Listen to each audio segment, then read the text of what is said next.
Hey guys, what's up? So, because you guys really appreciated the fundamental rights part, so I'm back with fundamental rights part 3.3. This is me, Dr. Roman Saini, and this is the YouTube channel Unacademy. Don't think that I don't read your comments or your queries. I do read them and I try to respond as soon as I get time. So, please make sure you mention them.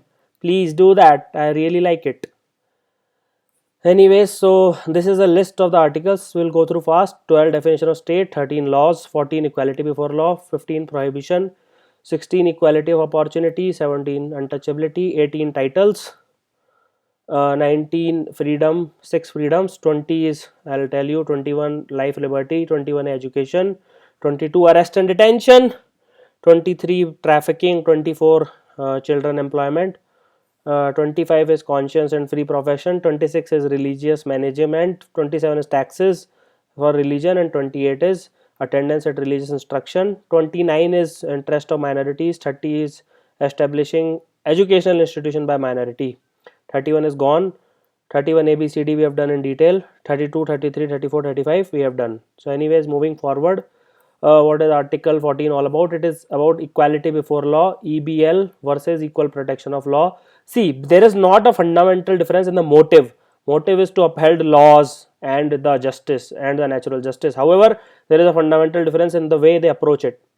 So article 14 says state shall not deny to any person. Here person includes everything like citizens, foreigners, corporations, companies, registered societies, etc.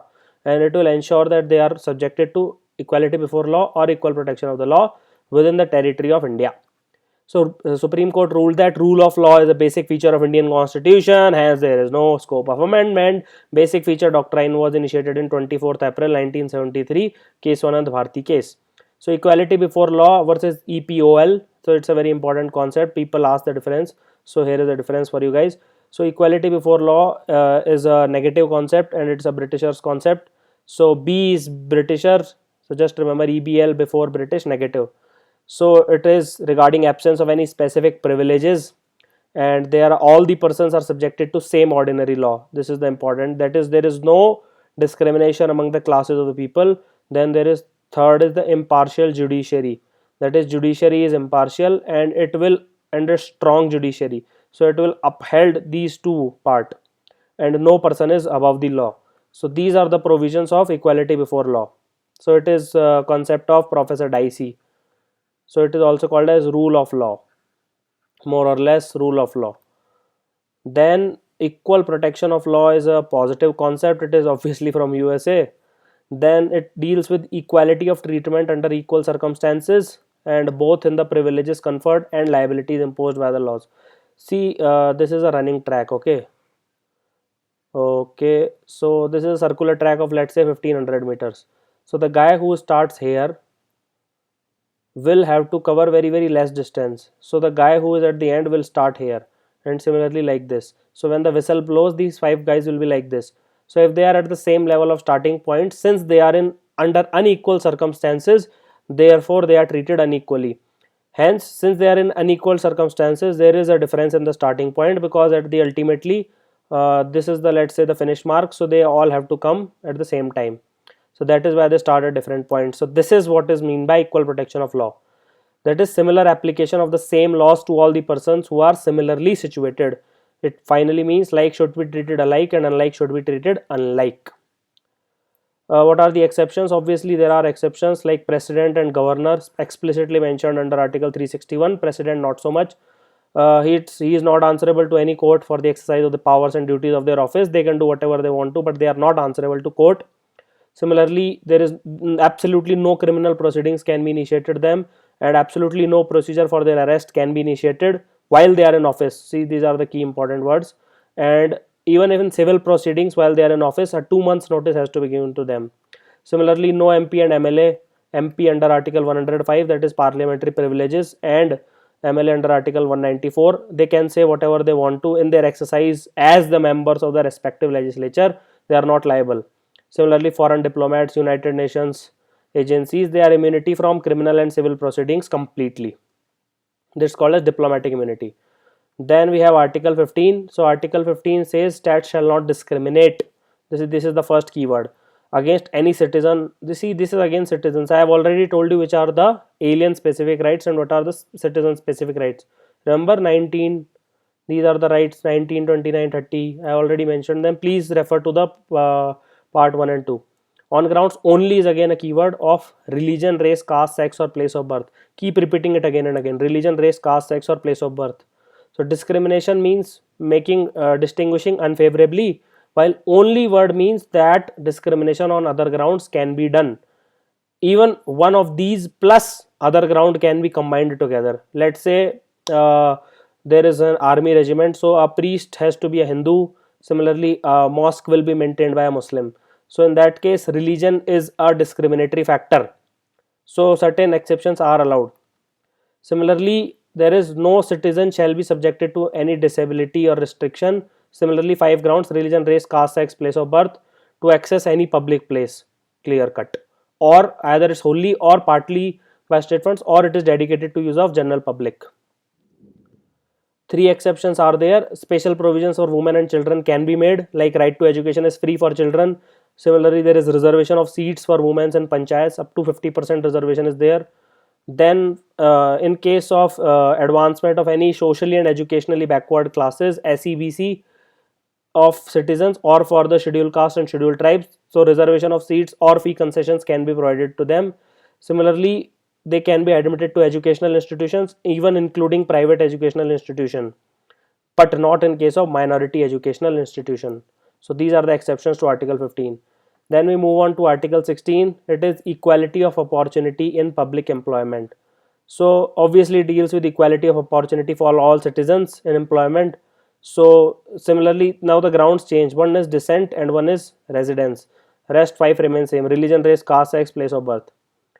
So it cannot be ineligible only on these grounds. Again, only is a keyword. However, Parliament can make certain laws which prescribe residence as the quality, or the residence as the criteria. For example, it was done after independence in case of Nizams of Hyderabad.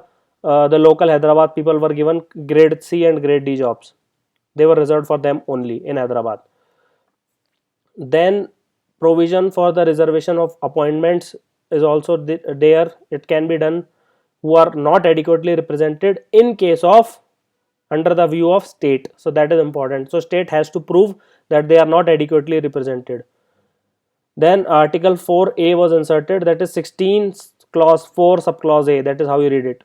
By 77th Constitutional Amendment Act, even reservation was provided in case of promotions, and by 85th Constitutional Amendment Act, they were also provided consequential seniority for SCs and STs. And Article 4B of 16, it deals with the carry forward rule. So earlier, the seats which were to be filled by the reserved seats, when they were carry forwarded to the next year, if they were breaching the 50% ceiling, they were transferred to the general category. But now any unfilled vacancies will be treated as a separate class of vacancies, and they will not be considered for determining the ceiling of 50%. Is that understood? So this is 81st Constitutional Amendment Act 2000.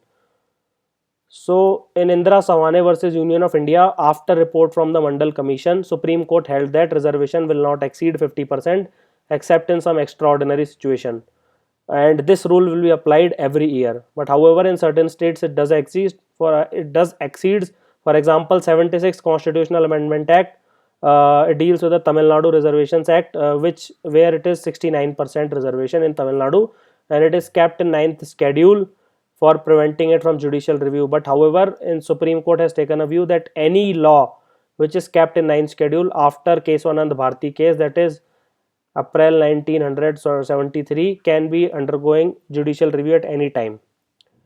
Then we have abolition of untouchability as Article 17. It's an absolute right, that is, it cannot be suspended at any time. It is available against private individual also, and there is absolutely no exception. Even if there is a war, anything is going on. So Article 17 and Article 24 are absolute rights. There is no restrictions on it. So untouchability is not to be taken literally, but as the practice as it has emerged in Hinduism specifically, and it has developed historically in the country, and it imposed social restrictions on certain classes of persons by reason of their birth in certain castes. Is this understood? So a person convicted of offense of untouchability is disqualified for election to the parliament or state legislature. So this is an important point. Otherwise the fine is 500 rupees or imprisonment is for 6 months, but this is important, they cannot be MPs or MLAs. Similarly, under the Protection of Civil Rights Act, the offences which are considered untouchability are these. So preventing from entering any public place of worship, justifying untouchability on any grounds, and denying access to any shop, insulting a person belonging to scheduled caste on the ground of untouchability, refusing to admit a person in hospitals, etc., preaching untouchability directly or indirectly, and refusing to sell goods or render services to any person. Then we have Article 18 that deals with abolition of titles. So Article 18 it deals with 4 provisions that state cannot confer any title except a military, for example major, general, etc. You can use it in front of your name, no problem. Similarly, I am a doctor, so I can use doctor in front of my name. So these are academic distinctions. No citizen of India shall accept any title from any foreign state. A foreigner holding a post in India under the government cannot accept without the consent of president from foreign state, and citizens or foreigner who receive any salary or emolument cannot accept from any foreign state without the consent of president. So this is very basic things. Basically it is done to counter the colonial mentality which we developed in the colonial era of British Empire, where hereditary titles of nobility like Maharaja, Rai Bahadur, Rai Chaudhary, Raj Bahadur. So these were very elitist kind of titles which were given by Britishers to those princes who were loyal to them. So they are completely banned under this article because it is against the principle of equal status for all. Like national awards are there, they were also suspended for 4 years under Morarji Desai government from 77 to 80. But however, Supreme Court ruled that they are given on the basis of merit. So equality does not mean that merit should not be recognized, and hence they are not considered title under Article 18. Then we have right to freedom. So right to freedom extends from Article 19 to Article 24. We will be dealing with Article 19 in this part, and if you want me to make the next video, that is the last video on fundamental rights, do hit the like button so that I know that the effort is being appreciated and you like it. Otherwise it's a waste of time both for you as well as me. So anyway, Article 19 provides 6 rights, like Article 19 clause 1 subclause A, Article 19 clause 1 subclause G. So you can count from A to G, they are total 7.